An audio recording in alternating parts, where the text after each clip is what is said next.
guys, welcome back to Almost 30 Podcast. What's up? So glad you're here. What's happening? This is my radio voice. And Krista. And I posted about body acceptance, and in my post I was like, this morning I was eating a muffin with icing. And so, and like 5 people are like, that's called a cupcake. I was like, dude, I'm not that healed yet, okay? I'm still healing, everyone. Let me be. Dude, speaking of weird fucking comments, my dentist like commented on one of my posts and was like, your teeth look better, or something like that. I just recently got my veneers replaced, and he's like, yes, your teeth look better. And I was just like, okay, man. You need to sign an NDA. Honestly, my dentist, I studied on this the other day. I don't know if I told you. So I was on my Explore page, and I had a moment, and I was like, and I was looking at my Explore page, and what I find fascinating about your Explore page is every single person is by standard attractive, like in quotes. There's not a single person that is not like a blogger, influencer, IG model, whatever. And so it always just blows my mind to look at my Explore page because I'm like, this is like very bizarre. But and so I was looking, and there's this girl that was actually butt-ass naked in the shower, like with her butt towards the camera and like half of her nipple. And I was like, how is this legal? So I clicked her page, as you do, fell for the trap. And I clicked her page, and the number one like was my dentist. Oh, yes. So he was like the person that liked it, and then I went to her page, had liked every one of her photos. See, this is what's freaky about. Unwell. I think I might tell him next time I'm in the office. Just be like, hey man, freedom of likes, but also people might see that and might be a little thinking about it. Also, this is the thing too, that generation kind of doesn't understand that people see everything. And I think that our generation of guys is a little more aware that like, hey, just look, but don't touch the screen and like it. Yeah. It's like when your aunt like comments and it's like, dear Lindsey. Yes. My dad, every text. Dear Krista. And you're like, the world can see this. This is not a private email. Yes. Or every Facebook. It's like, dear whatever. Holy moly. Yeah. But it made me a little, it made me a little uncomfortable. I was like, oh man, kind of. I walk into my dentist's office and there's a screen of rotating pictures on a digital screen.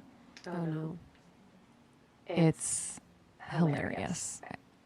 I love the ladies in his office, by the way, if they listen. They're so damn sweet. I love my girls too there. But I'm like, do I need to save you? I love him. He's dope. I feel like we're close where I could tell him the truth. But because it's really just like, hey man, FYI. Yeah. People can see when you like things. Dude, you have like a wife and kids. Yeah. Oh, yeah. Do you know? Yeah. It's like, also the girl's like 19. Dude. How is that not being censored? Dude, I don't know. But good for her. Honestly, good for her, whatever. Do your thing. Get those likes from the friendly neighborhood dentist. Kirby dentist. Oh, shit. Thursdays, if you guys don't know, it's just Krista and I, or solo up. So thanks for joining us. We try to mix it up. It's a shorter episode, punchier, a little bit more personal. Excited today because we're going to do an Ask Krista and Lindsey. Yeah, an AMA. An AMA. What does AMA say? Ask me anything. Oh, there you go. I didn't know that LRDR, or what's L, too long didn't read? TLDR, too long didn't read. I didn't know that. I didn't know that either. I didn't know what IC. Yes. Why am I? In case you Then missed it. Yep. For since like last month. Yeah. I thought it was Someone like on our team was like, should we send an ICYMI email? I'm like, what? I thought it was like I care about you so much or something. Well, I love that. I was like, oh, that's like Ellie. I love so you. Sweet. Holy moly! Before we get into the app, we do have our merch out. Wanted to let you know. Amazing. It's super fire. Everyone is loving it. Not only is it the softest, most comfortable apparel I've ever had, but it's conscious, it's eco-friendly, it's sustainable.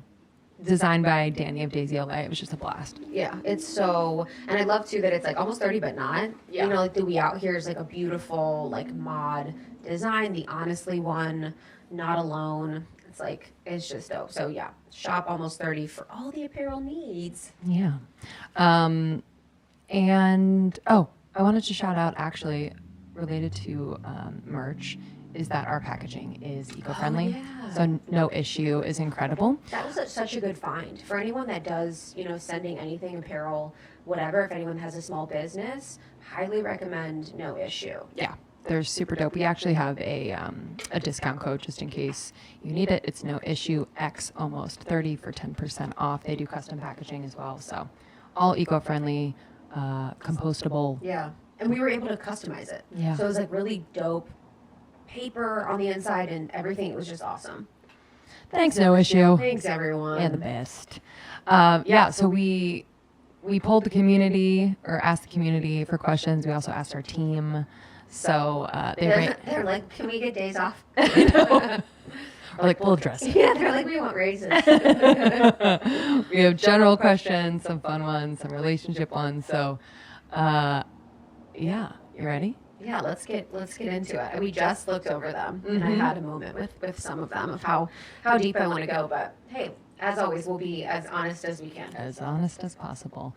I loved this one. So, because we always encourage our community to be very open to changing their minds. I mean, after all, we're like all evolving quite rapidly. So what is one thing you completely changed your mind about? I think I change my mind every day about everything, and I think this year has been the biggest changing my mind about every single thing in my reality. And so from a small level, it's crazy, like work. Okay, so like from a very surface level, working out.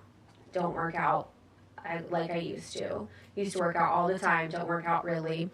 And then eating, used to be very, very strict vegan I was vegetarian for like 10 years, vegan for a certain amount of years, and now I'm like more flexible about it. So it changed my mind about the dogma of that. Also drinking, I didn't drink for like 6 years. I had a glass of wine last night. I have like maybe wine once every few months, but so just releasing any dogma around a lot of those things, I've really changed my mind about that. And I've really changed my mind about the attachment to changing others. And like feeling like I have the right to tell anyone else what to do with their life or their path or their soul. And that would be like, related to the dogma around being vegan, for an example. Feeling like I was so socially just in my belief of the benefits of being vegan or the impact that being vegan is, or even with drinking, that my path of understanding and believing that alcohol is really like a depressant in so many ways, even spiritually. Yeah. Also too, it's just like, it's not everyone's path is everyone's path. Not everyone can have a say on what anyone else's journey is. Like, you don't know what that person's soul is here to learn. You don't, like, all you can do is focus on your own soul's path and journey.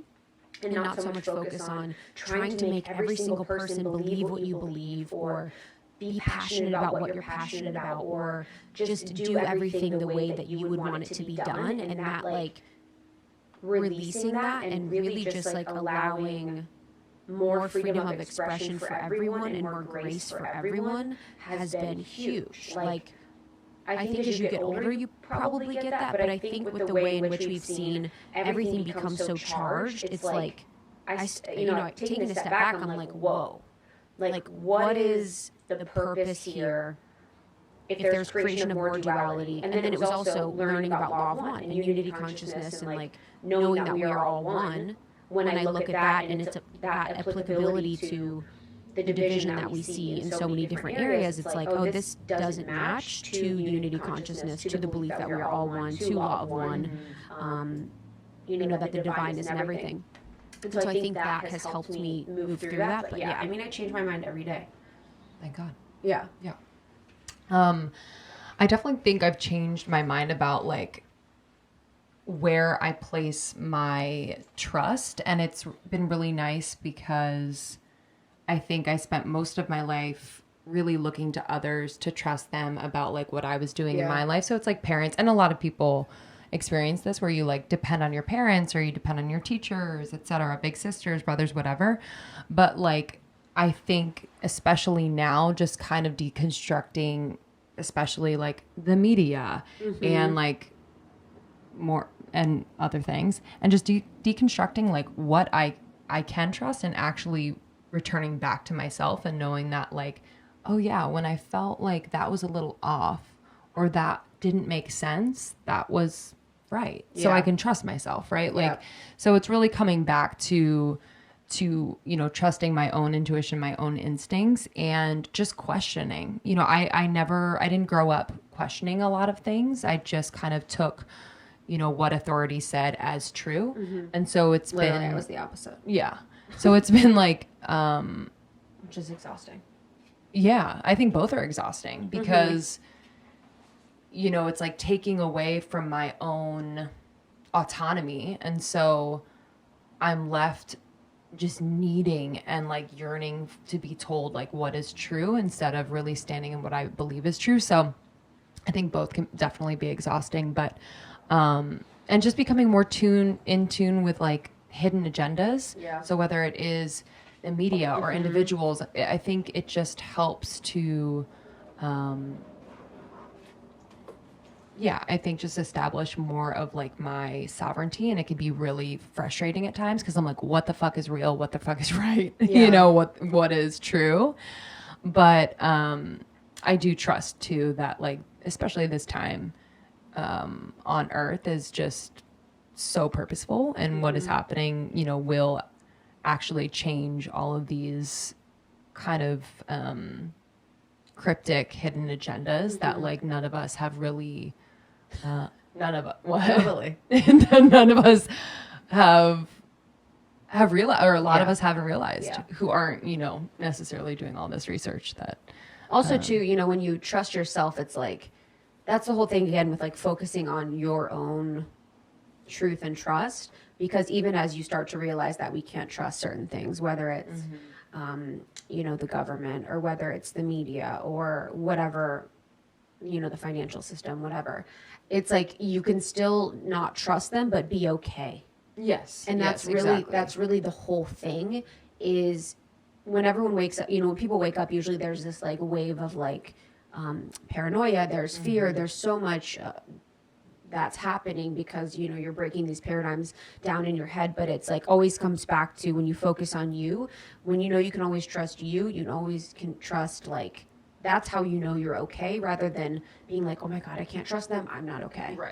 Right, exactly. And I think there was a time in which I felt that, and then there is just kind of this detachment from that. I think personally too, like within relationship, like I never thought that I could kind of show all parts of me. So like kind of like the parts of me that were in process and not necessarily perfect, which is a lot of me, and still be loved. So it's been really nice to kind of change my mind about that and actually like feel kind of broken at times and still feel even more loved and be like, oh my God, okay, I'm not going to, it literally feels sometimes, I'm sure you felt it, where you're like, are they going to leave me? Like, is this it? Like, and so to have that over and over again confirmed is really nice.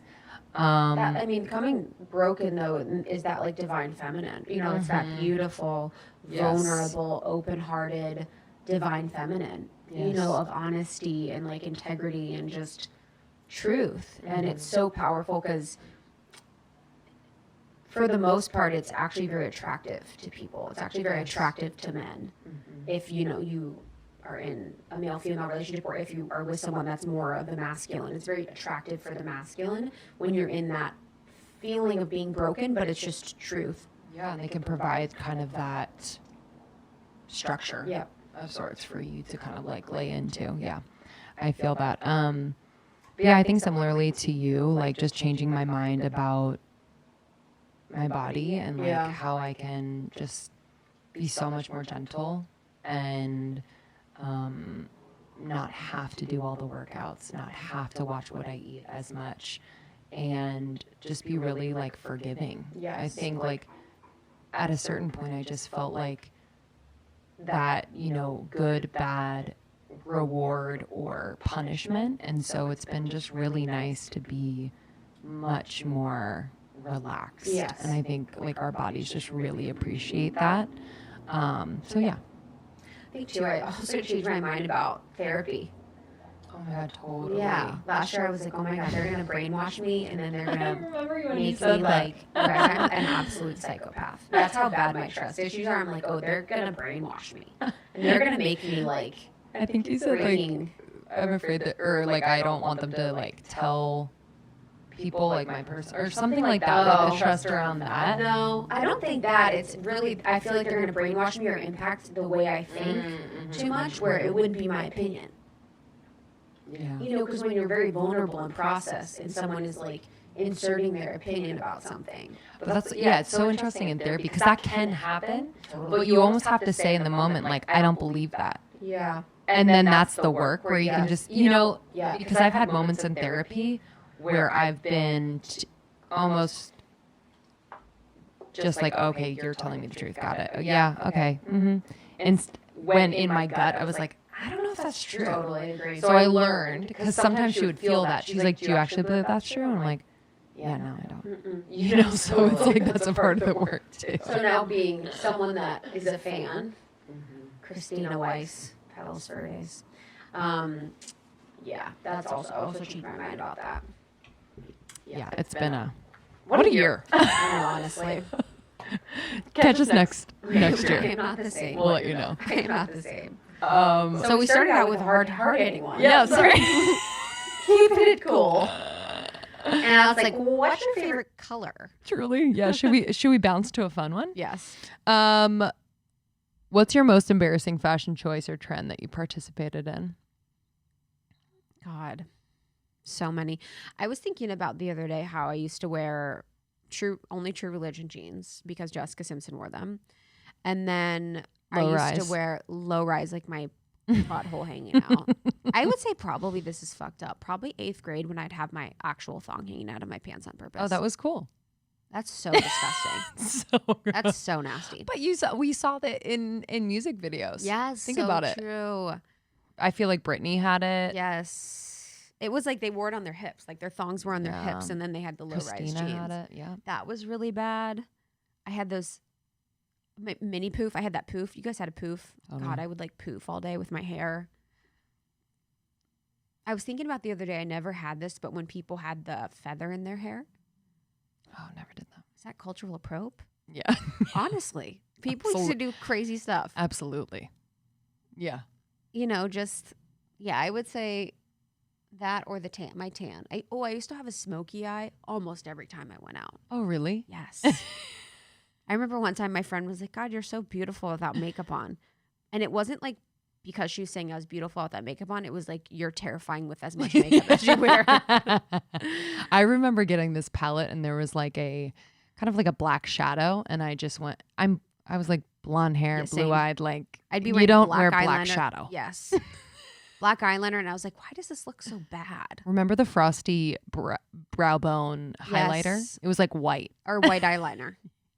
Oh, I love. I was laughing the other day. Who was I? I was talking to Letitia. We were in the car. We were laughing about dude wearing like fucking skinny jeans with heels and like a New York and Company blouse. Like, dude, why was there like going out gear?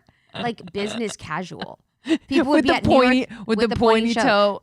People would be in Banana Republic, New York and Company, like sometimes Ann Taylor Loft, J. Crew. Like everything was so like. Dude. Business casual. It's so weird. It's so people would wear like a blouse and like a blazer sometimes. Yeah, I mean that pointy toe shoe. My toes are still messed up from it. Still messed. That's why like I think so many of our friends have like bunions now. Honestly, just crunching. I broke my foot in high school. I remember that from running to the bus stop in pointy toe shoes. Hold on. I would miss the bus please. every running day. to the bus stop. Running to the bus in stop. pointy toe heels. In pointy toe heels. BCBG pointy toe heels. So you're still on the bus. From Marshall, still on the bus. In a pencil skirt. Broke my foot. Oh my God. Dude. Iconic. I used to, oh man. I just remember so vividly like putting all of my attention and focus on planning one outfit for like an event because I couldn't go out I didn't go out that much and I couldn't do a lot of things. My parents are very strict. So I was sneaking around for New Year's Eve, but I was like, I'm going to see this boy that I like. I have to get like the coolest outfit of all time. Of course. So I got this pink button-down shirt from Express. Yes. And then this pink puffy vest to go over it. Of course. And then To show off your body. and then bell bottom jeans that were like low rise. And like I think no, I didn't.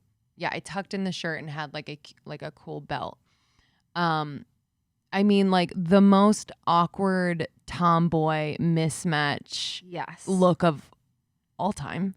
Walking into the party, all the girls were 100 times quote unquote cooler than me, wearing like tiny crop top tank tops with like low rise jeans. I'm walking in like I just came from fucking Home Depot. I'm wondering why he doesn't want to like hang with me all night. He's like, aren't you hot? But I was so excited. I was like, this is it. Express this was is a vibe. the outfit. Express was a vibe.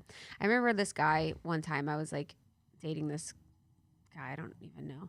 And he came to my house and he like was driving there and I was waiting in the window wearing a tiny BCBG crop top and like low rise jeans. And I remember waiting in the window for like 30 minutes. I was so ready in this outfit, like practicing sucking in. My parents are like, what the fuck? They're like, get a life. How many awkward, weird situations did you find yourself in where you're like somewhere for way too long, or you're like hiding somewhere, or not breathing somewhere? You know what I mean? Where your sense of reality is so warped. It's just it's disgusting. It's so weird. Like it's like get a hobby. Get a hobby, dude. All right, fuck. Do you have anyone you follow on social media that you secretly think is your best friend? Yeah, Nathan Strange Planet. Oh my God. Nathan Pyle. I think we might become friends with them. Yeah, but his wife is my friend on social. We're friends. She's so sweet. She's the best. And they got a kitten and we message. So Nathan Strange Planet. And then who else? I love, we're not friends, but I love Celeste Barber. Oh, I don't know who that is. Oh my God, she's so fucking funny. She basically takes like editorial photos or videos of these insane models, or she's done stuff with like Kim K, and she reenacts them. I'm obsessed with that. And it's unbelievable. So I love Celeste Heather McMahon Barber. is a homie. Yeah, for sure. She's the best. For sure. Yeah, if you guys don't follow Heather, that is Tezza. Tezza's the homie. But we met her and she's I stalk her hard. Basically our friend. Yeah, she's fucking iconic. Fucking Russell Brand. My favorite. I don't know. Yeah, Birds Papaya, who we're going to have on, is dope as hell. All of them are kind of our friends. I know. We make them friends, honestly. Okay. What? Oh, do you have any embarrassing moments that you remember from when we first started the pod? I was laughing about this just 2 days ago. If it's the same as mine, I'll fall over. Go ahead. I don't think it will be. Yeah. So I'm laughing about, I was in our old apartment, which was like the size of a room. And you came over and I was like, hey, on Twitter, this person said that they shouted us out on their show. And they tagged us and they're like, hey, almost 30, I shouted you out on our podcast. And I was like, dope, like we're finally getting traction. I was like, some people are finally noticing us. So I was like, okay. And you came over and it was me, you, and Justin. I was like, are you guys ready? I'm so excited. So I pressed play and it's like, welcome to the da-da-da-da podcast. Shout out this show. Shout out this show. Shout out this. They shouted out 400 shows. 100. Like the whole podcast was shouting out shows. It was like, shout out to 2 guys, one cup. Shout out to like 3 girls going surfing. Shout out to Wine in Love. Shout out to like Graffiti Tales. Shout out to this. And then it was like, shout out almost 30. Shout out. And it was like literally in passing. Think about that strategy meeting that they had. Strategy. They're like, all right, so for next episode, we're going to shout out 400 podcasts so that they repost our podcast. And I think it's going to take us to the top. Genius, because it got us. And we were crying. Oh my God. We were crying because I was like, oh my God, finally, like, whoa, someone's listening. And they didn't even listen. It was like one of 100 things. I swear they just went down to a podcast. And it was like a bunch of dudes. And they said, oh my God. So that was like probably one of them, I would say. One of mine is one of our first events in person was a Soul Cycle ride. And and I created. Oh my God, I want to puke. I was really proud of this. I actually wish I could play it on the podcast. Oh my God. I created. I'm squirming. So basically at Soul Cycle, the opening song, usually a slow jog, is, just like gets people in the mood. And I was like, oh, what would be really cool if I do a slow jog beat and then I lay over clips from our shows that we've done, which were about 10 shows. So picture this. Dark room, candlelit. Krista and I are riding the bikes on the podium. Full room of people. And the beat comes in. And then it's basically like... Do you remember any of the lines? It's so weird. I'm too sensitive now where I can't be like uncomfortable. Oh, you're going to puke. I'm going to puke. Continue. Yes. It was like me talking about the tanning thing, but it was 8 minutes. You guys, it was like, so we first started the first quote and everyone's like, yeah, awesome. They're like, we love this concept, like bringing the show to the bike, whatever. And then the quotes went on. And then after 3 minutes, the quotes went on. And then we're both looking at everyone who's also looking at us, hearing quotes about us on our show for about 8 minutes. It was like so awkward. I'm pretty sure like after the ride and after everything was done, I was like, how'd you like that opening? That's so Dude, we were laughing then. And you're like, what the fuck? Dude, we were laughing then because it was just like so like fucking self-serving, but So we didn't even self-serving. realize it. Oh, Bleh, bleh, bleh. but we hadn't had many guests. 0 guests. We might have had a few. Like maybe Kelly was included in that or something. Kelly LeBeck, who's been on the show like 3 times. But like, it was Dude, so fucking puke. embarrassing. Oh shoot. Okay. All right. Relationship questions. Okay. I'll round it out. What are you most attracted to about Justin? Oh man, we're fighting all the time, so it's actually fucking hard to think about. That's really hard. Yeah, it is actually. You're like, oh, what do you mean attracted to? I'm just kidding, sort of. So I think, what I've always been attracted to about Justin is he's just like a golden heart. Like he is like a fucking heart of gold. Mm-hmm. Like a heart of gold, like the kindest, sweetest person. Like he's such a good judge of character and of what's right and what's wrong when he's in his power. When he's in his power and he's in his best, he is like the number one gauge of like what is right and what is wrong, and just like, yeah, he's just such a morally good person.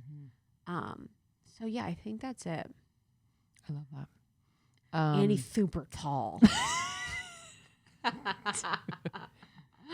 What's your type? What's your type? Tall. Well, tall. Honestly, tall. Has a good hairline. Honestly, and then it's like Literally. it's fucking bald and like Same. 5'5". We were laughing. Me and Lindsay were laughing because every girl, it's like the number one thing is tall. Tall. For some reason. I dated so many short guys.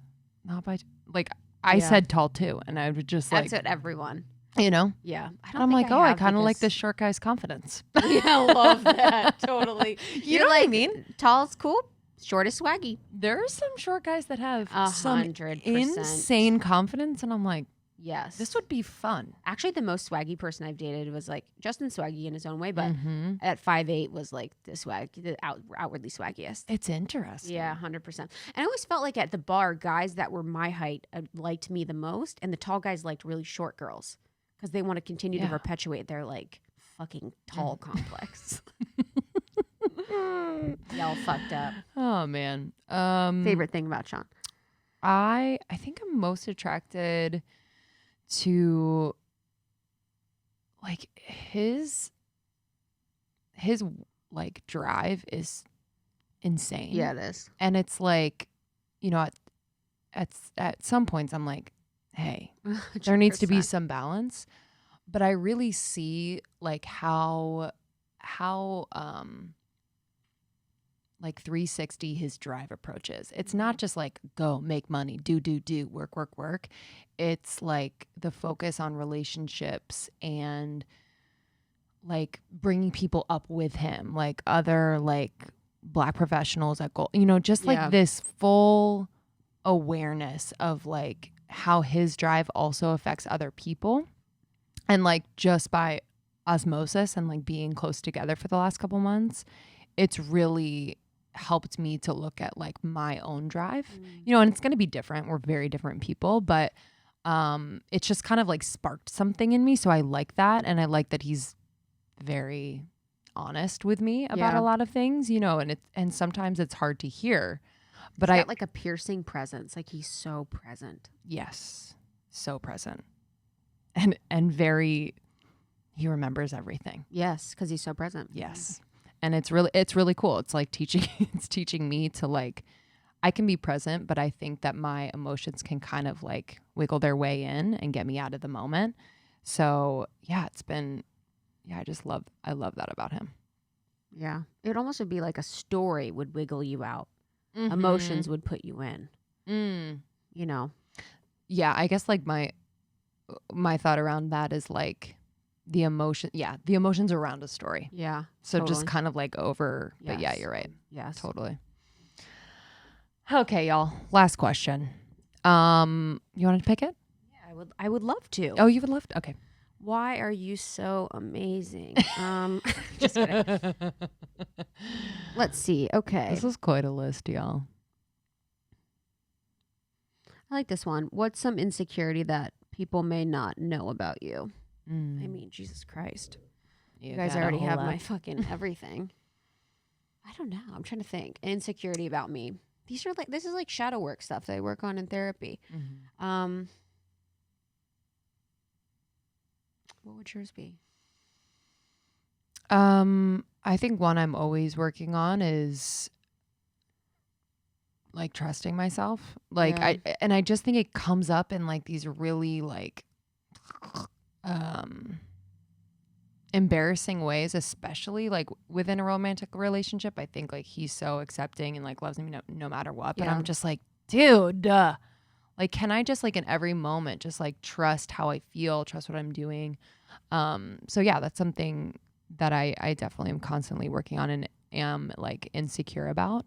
And then just like I think what like, my part of like what I think I will bring to the world, like related to my music,